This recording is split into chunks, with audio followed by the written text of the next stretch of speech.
Hello guys, welcome back to the channel. In today's video, I'm going to show you how you can turn yourself into a cartoon animation using Pippit AI for free.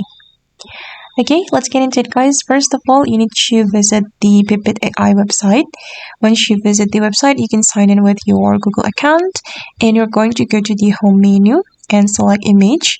Then you're going to upload the photo that you want to turn into 3D cartoon animation.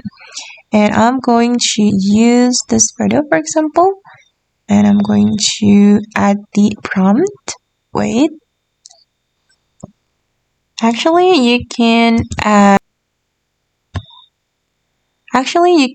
any prompt that you want, but for me, I'll go with this prompt. And I'm going to send the prompt with the photo. And let's see how it looks like.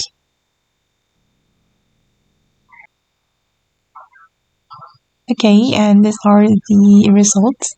And you can choose the best one that you like. For me, I'm gonna go with this one and I'm going to download it. I'm going to choose without Pippit watermark. Okay guys, and that's how you can turn yourself into a cartoon animation using Pippit AI for free. I hope this video will be useful for you. And if you want to try it yourself guys, you can join Pippit AI. You can click the join link on my YouTube description. Thank you so much for watching and bye!